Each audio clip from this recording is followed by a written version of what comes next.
샬롬, 사랑하는 성도 여러분, 반갑습니다. 오늘은 사순절 19번째 날입니다. 오늘도 여러분과 함께 말씀 여행 떠나도록 하겠습니다. 오늘 여러분과 함께 말씀 여행 떠날 곳은 우리 교회 유치부실입니다. 유치부는 6세, 7세 어린이들이 예배드리는 곳이지요. 우리 6세, 7세 유치부 어린이들 참 보고 싶습니다. 어디에 있든지 하나님 잘 섬기는 믿음의 어린이들 되시기 바랍니다. 오늘 본문 말씀은 마태복음 24장 36절에서 51절입니다. 함께 말씀을 읽도록 하겠습니다.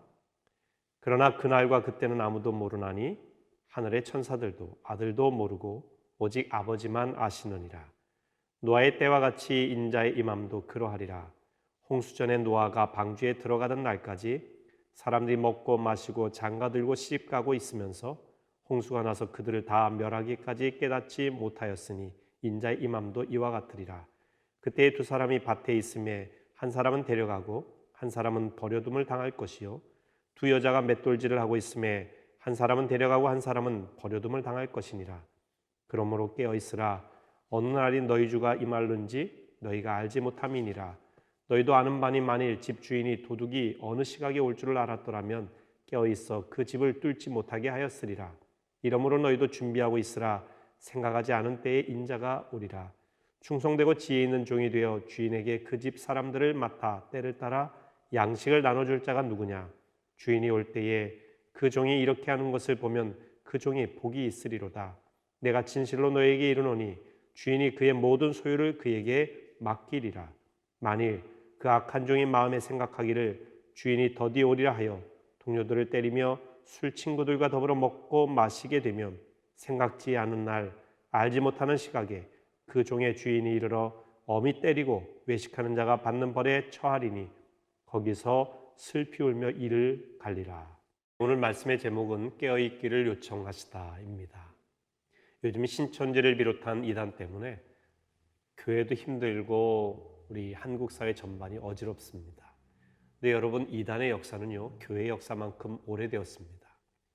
초대교회 시절의 대표적인 이단 중에 하나가 몬타누스주의라고 하는 것입니다. 몬타누스라고 하는 사람이 만든 것입니다. 이 사람은 본래 이방 종교의 제사장이었는데 기독교로 개종을 했어요. 그런데 개종한 지 얼마 되지 않아서 자신에게 성령이 임했다고 하는 것입니다. 성령이 말씀하시면서 예수님께서 어느 장소 어느 때 재림할 것을 가르쳐 주었다고 하는 것입니다. 많은 사람들이 여기에 미혹이 된 것입니다. 당시 몬타누스 집단은 상당한 인기를 얻어서 급속하게 확산이 되었습니다. 결국 몬타누스는 이단으로 정죄되었지만 그 뒤로도 수백 년 동안 몬타누스의 후예들이 계속 나타났습니다. 구체적인 재림 날짜와 장소를 언급하면서 사람들을 현혹한 것입니다. 이런 식의 이단은 오늘날까지도 위세를 떨치고 있습니다. 오늘 말씀에서 예수님은 재림의 때와 현상에 대해서 세 가지 말씀을 해주고 계세요. 세 가지. 첫째는 아무도 그때를 정확하게 알 수 없다는 것입니다. 예수님께서 재림의 때는 아들도 모른다고 하셨습니다. 언뜻 보면 성부 하나님이 재림의 날짜를 예수님에게 알려주시지 않은 것처럼 그렇게 들립니다. 하지만 이것은 성부 하나님의 주권 아래 정하신 것이라고 하는 의미입니다. 사도행전 1장 7절에 이 점을 분명히 하고 있습니다. 이르시되 때와 시기는 아버지께서 자기 권한에 두셨으니 너희가 알 바 아니오. 아무도 재림의 때는 정확히 알 수 없다라는 것이고요. 두 번째는 마지막 재림의 순간까지도 평범한 일상이 계속된다는 것입니다. 노아의 때도 홍수가 나서 모든 것을 쓸어버릴 때 사람들은 여전히 자기의 일상을 살았습니다. 아무것도 준비하지 않았습니다. 먹고 마시고 가정을 꾸리고 평범한 하루하루를 보냈습니다. 오히려 매일 절박하게 방주를 만드는 노아를 비난하고 조롱에 쓸런지도 모릅니다. 노아의 교훈은 준비되지 않은 자의 비참한 결말을 말합니다. 우리는 일상을 살아가되 마지막 날을 늘 준비하며 살아야 됩니다. 세 번째는 하나님이 데려가는 사람과 버려두는 사람이 있다는 것입니다. 같은 장소와 같은 시간에 있다 해도요, 구원과 심판으로 운명이 갈릴 수 있다는 것이죠.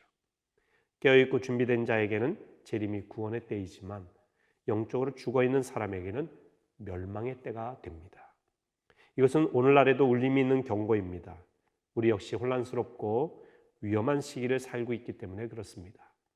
그리고 당장 내일, 다음 주, 다음 해를 우리는 모르고 살아갑니다.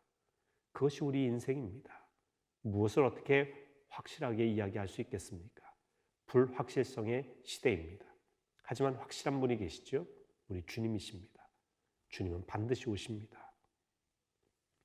재림의 날을 기다리는 것도 중요하지만 더욱 중요한 것은 그때가 언제든지 우리에게 주신 하루하루를 귀하게 여기며 살아가는 것입니다. 죽을 준비를 하는 것 참 중요합니다. 그러나 죽을 준비만 하는 것이 아니라 죽음 이후 영생을 준비하는 것이 중요합니다. 영생을 위해서 깨어있는 자가 되어야 됩니다. 깨어있는 자의 모습에 대해서 예수님 말씀하셨습니다. 예수님이 요청하시는 부분이 있습니다. 깨어있는 자에게. 45절입니다. 충성되고 지혜 있는 종이 되어 주인에게 그 집 사람들을 맡아 때를 따라 양식을 나눠줄 자가 누구냐? 예수님이 원하시는 종의 자세, 깨어있는 자의 자세는 충성과 지혜입니다. 충성은 믿을만하다, 신실하다는 의미입니다. 신실하고 지혜 있는 종과 악하고 미련한 종의 차이는 주인을 경외함에 있습니다. 경외한다고 하는 것은 두려워한다는 것입니다. 자신의 소유가 원래 누구의 것인지 알고 주인이 반드시 그것을 정산할 때 오신다는 것을 아는 종은 주인을 경외하는 것입니다. 두려워하기 때문에 그렇게 하는 것이지요. 그 경외함을 잊지 않는다면 교만할 수가 없습니다. 내 것이라고 하는 자만에 빠지지도 않을 것입니다. 그리고 우리 이웃은 내가 주인의 뜻에 따라 양식을 나눠줘야 될 대상이라는 것도 이 충성된 종은 압니다. 마지막 날이 가까울수록 더 나누고 더 사랑하는 지혜롭고 신실한 종이 되어야 할 것입니다. 자, 이제 우리 자신을 돌아보도록 하겠습니다. 마지막 때를 살아가는 여러분은 주님 보시기에 충성되고 신실한 종이십니까? 오늘이 마지막 날이라는 마음으로 하루하루 신실하게 살아가고 계십니까?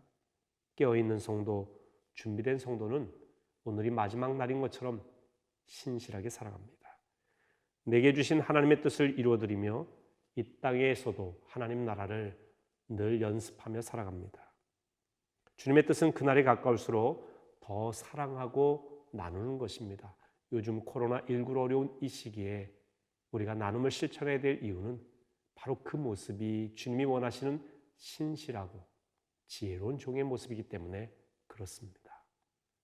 여러분, 마지막 때를 깨달으며 분별력 있게 더 사랑하며 사랑하는 종이 되시기 바랍니다. 여러분 함께 기도하시겠습니다. 신실하신 주님, 저희가 이 마지막 때를 사는 충성되고 지혜로운 종이 되게 하여 주옵소서. 늘 주님 앞에 신실하게 하시고 시대를 분별하는 지혜를 허락하여 주옵소서. 이때가 마지막 때임을 깨달아 분별력 있게 살게 하옵소서. 어려운 이웃에게 주의 양식을 나누는 사랑의 삶을 살 수 있도록 인도해 주옵소서. 예수님의 이름으로 기도하옵나이다. 아멘.